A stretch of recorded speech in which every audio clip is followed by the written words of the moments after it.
बहुत सेक्सी है, मन करता है इसको दबोच के खा लूं।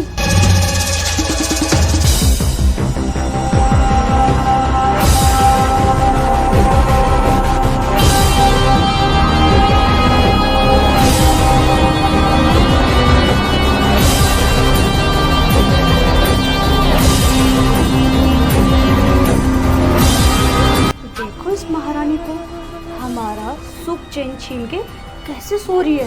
कोई फिक्र ही नहीं है कि हम कितनी प्रॉब्लम से गुजर रहे हैं और अपनी अय्याशियों में लगी पड़ी है। फिक्र भी क्यों होगी, इसे हमसे मतलब कहाँ है। अपने काम पे काम रखती है, सारी प्रॉपर्टी हड़प के जो लेटी है।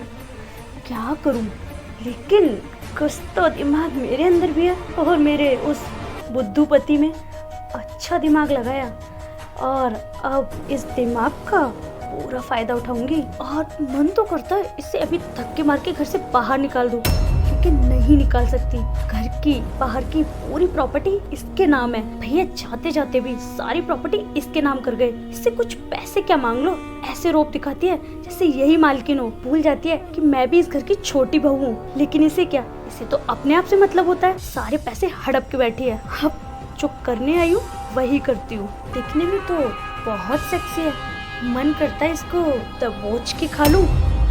देवरानी जी, आप मेरे कमरे में क्या कर रही हैं? अरे भाभी जी, मैं तो बस पूछने आई थी कि आप ठीक हो ना, आपको किसी चीज़ की ज़रूरत तो नहीं है?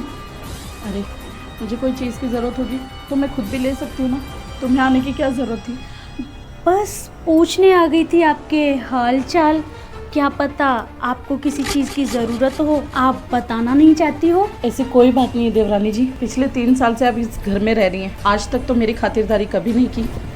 आज कैसे याद आ गई मेरी? और हाँ, तुम्हें किसी चीज़ की ज़रूरत हो तो मैं बना देती हूँ ना।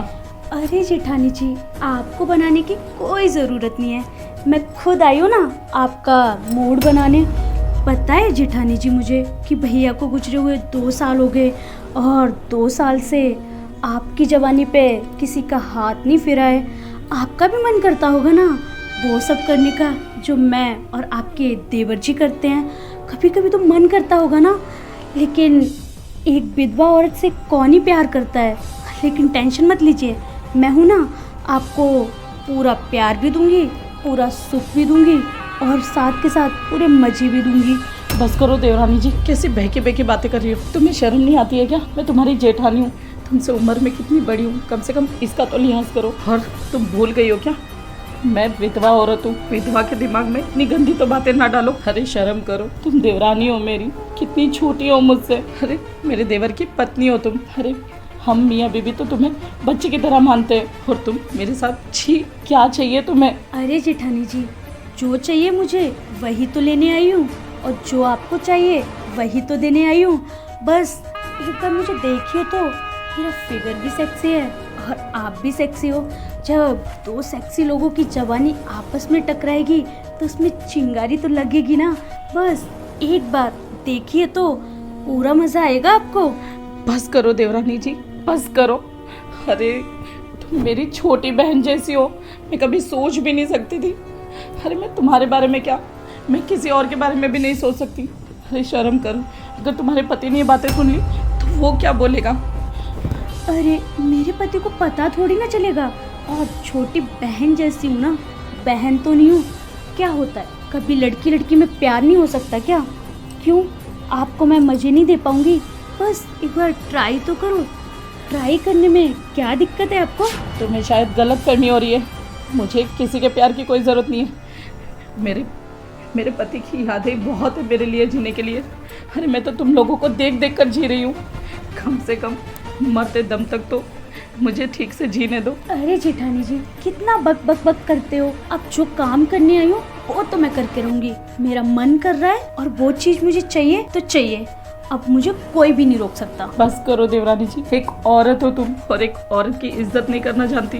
कम से कम एक विधवा औरत की इज्जत तो करना सीख जाओ, ऐसी बातें मत करो।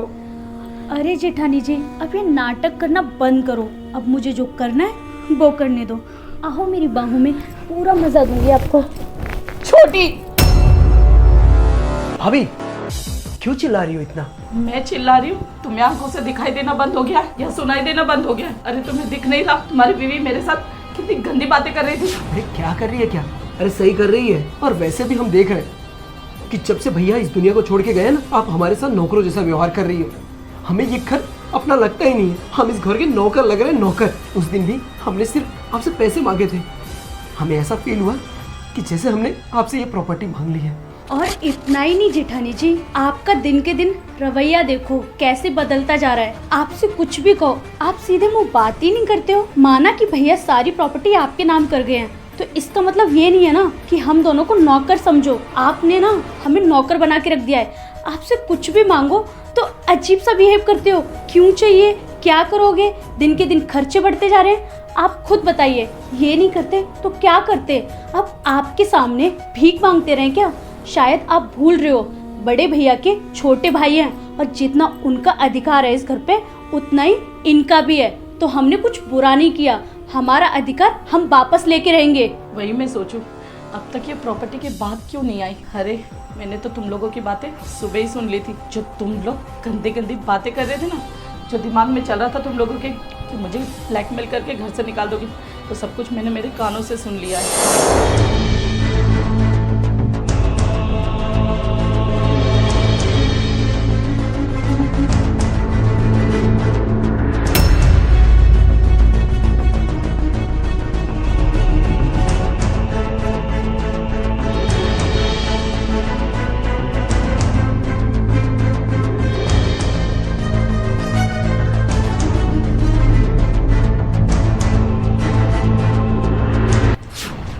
क्या कर रहे हो ये? क्यों घूरे जा रहे हो उनको? अरे कुछ नहीं, देखो ना भाभी कितनी जवान और खूबसूरत है। हाँ, आज भी अपने आप को मेंटेन करके रखा है। कहीं तुम्हारा दिल तो नहीं आ गया उनपे? अरे क्या बकवास कर रही हो? तुम देखा नहीं कि भैया को मेरे 2 साल हो गए, लेकिन भाभी आज भी अपने आप को मेंटेन करके रखी है। कितनी खूबसूरत है।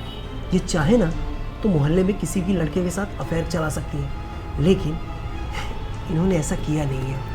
कहीं तुम अपने बारे में तो नहीं सोच रहे हो? अरे मैं अपने बारे में? अरे पागल हो गई हो क्या? वैसे प्लान तो सही है, और वैसे भी अगर मैं कहीं चक्कर चला लूँ तो फिलहाल मैं ऐसा नहीं करने वाला हूँ।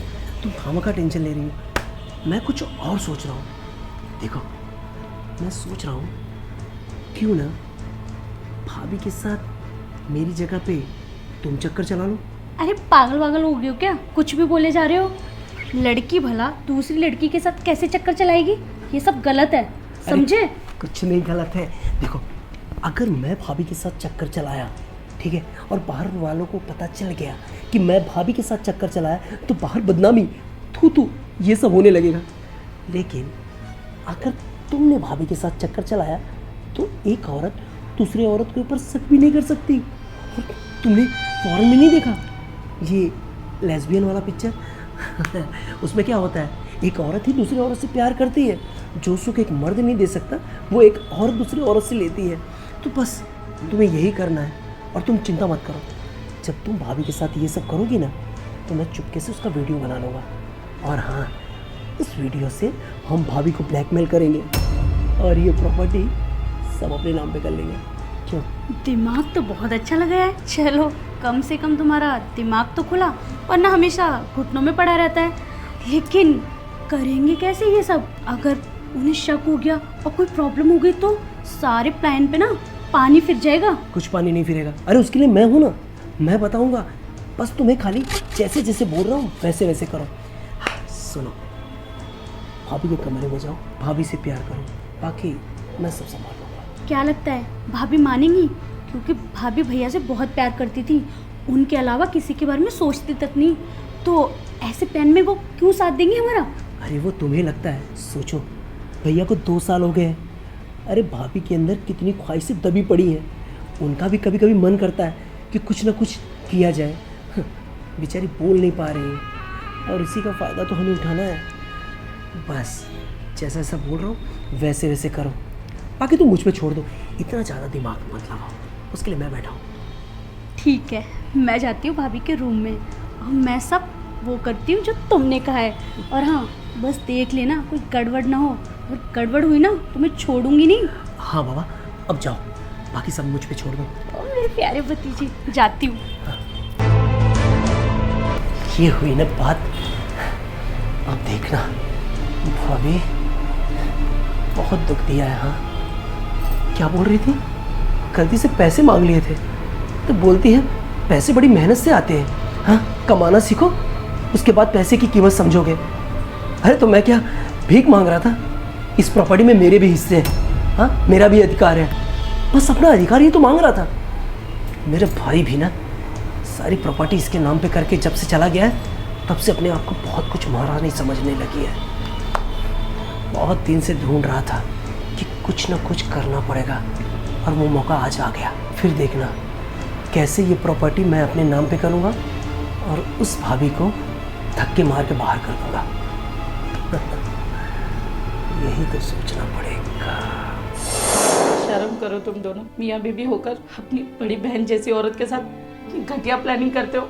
अरे तुम कैसे भूल गए आनंद, मैं तुम्हारी भाभी हूँ, बचपन से पाला है तुमको, तुम्हारी छोटी छोटी ख्वाहिशें पूरी की है। अरे तुम्हारी बीवी को अगर ये जेवर, ये घर, ये प्रॉपर्टी ही चाहिए थी तो एक बार मुझसे आकर मांग लेते, मैं खुशी खुशी दे देती। अरे तुम लोगों को क्या लगता है कि मुझे प्रॉपर्टी और पैसे की लालच है? अरे छोटी, मैं कब से तुम्हारे पति के नाम ये प्रॉपर्टी कर चुकी हूँ। अच्छा, आपने प्रॉपर्टी पहले ही हमारे नाम कर दी? भाभी, जाने अनजाने में हमसे बहुत बड़ा अपराध होने वाला था।